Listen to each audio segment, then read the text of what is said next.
आहे की त्याचं मटेरियल कल्चर तपासण्यासाठी आपल्याला काय करता येईल. तर 5 प्रश्न मी निर्माण केलेले आहेत आणि ह्या 5 प्रश्नांच्या अनुषंगाने आपल्याला याच्याकडे बघता येईल का. तर हे 5 प्रश्न आहेत: कधी, कुठे, कोणाकरिता, कशी आणि का. तर बाकी काही नाही. म्हणजे थिएटर अँथ्रोपॉलॉजी हाही एक महत्त्वाची विद्याशाखा आहे की ज्याच्या अंडर लोककलांचा अभ्यास होऊ शकतो आणि त्या अंतर्गत महाराष्ट्रातल्या विशेषतः ज्या नरेटिव्ह आर्ट आहेत, म्हणजे भारूड, पोवाडा, कवनं वगैरे, तर यांना थिएटर अँथ्रोपॉलॉजीच्या चे निकष लावून कशा पद्धतीने अभ्यास होऊ शकतो याच्याविषयी मी मागे एक शोधप्रबंध लिहिलेला आहे.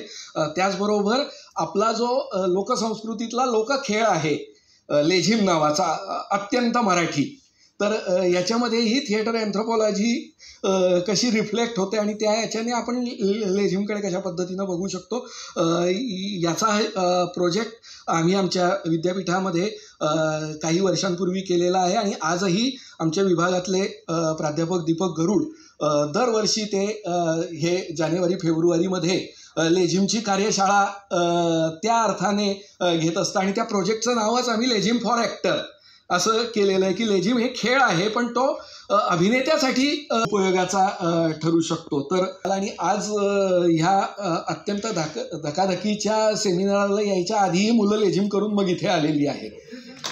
तर या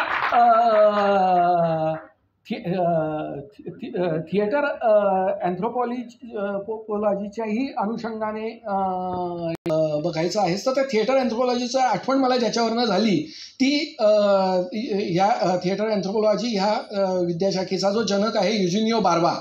तर ह्या युजिनियो बार्बाने जेव्हा वेगवेगळ्या लोककलांचा अभ्यास केला, वेगवेगळ्या जगातल्या वेगवेगळ्या पारंपरिक कलांचा अभ्यास केला, तेव्हा त्याने त्या कलेतल्या कलावंतांना बोलवलं आणि सांगितलं की तुमच्या कलेतलं तुम्हाला जे येतं ते सादर करून दाखवा.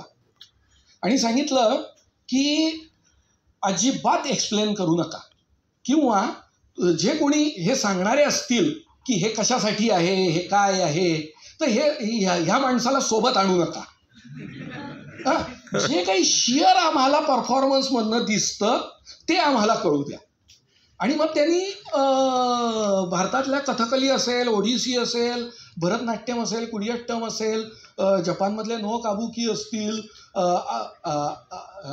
साऊथ अमेरिकेतल्या आदिवासी लोकांची नृत्य असतील, आफ्रिकन लोकांची नृत्य असतील, ते युरोपियन बॅले असेल, या सगळ्या अभ्यासकांना लांब ठेवून फक्त कलावंतांना काय काय सादर करतायत हे फक्त पाहिलं आणि त्याच्यातनं त्यांनी काही गोष्टी शोधून काढल्या.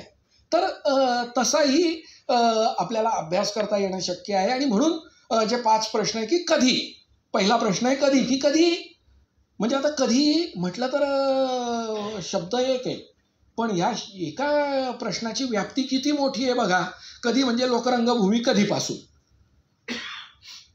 किंवा लोकरंगभूमीचं सादरीकरण कधी होतं, म्हणजे कधीमध्ये वर्षात कधी होतं की दिवसाला कधी होतं. बरं, कधी हा टाईम फ्रेमवरचा असल्यामुळे परत त्याच्यात अजून उपप्रश्न निर्माण होतो की किती वेळाचं होतं.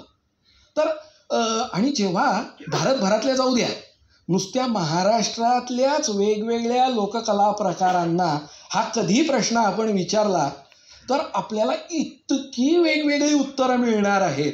आणि म्हणजे त्याचा एक जो डेटा तयार होईल त्या डेटाचं ॲनालिसिस करून आपल्याला किती गमतीशीर गोष्टी लोककलांविषयी समजू शकतात.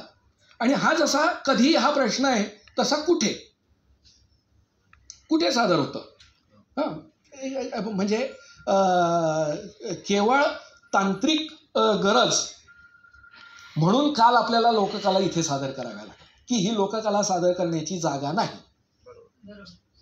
आपल्याला ती वेगळ्या ठिकाणी करायचं होतं पण आपल्याला नियोजनातली सोय आणि इतर काही गोष्टींसाठी केवळ तांत्रिक कारणांसाठी इथे करावं लागलं. लोककला इथे होऊच शकत नाही, इथे ती करण्याची जागाच नाही.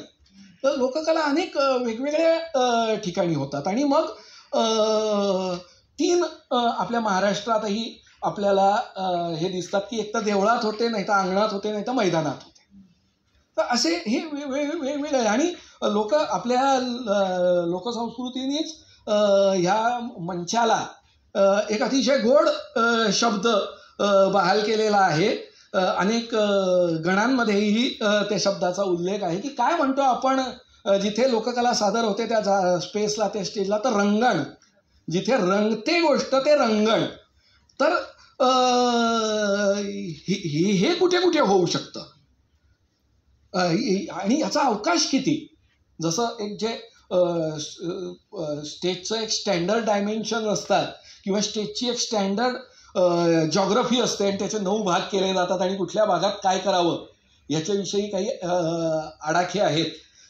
तसे लोकरंगभूमीची आपल्याला अशा पद्धतीची स्टेज जॉग्रफी शोधता येईल का असा प्रश्न प्रत्येक लोककला प्रकाराला विचारून आणि त्याच्यातनं आपल्याला काही गोष्टी लोककलेच्या बाबतीतल्या सापडू शकतात का.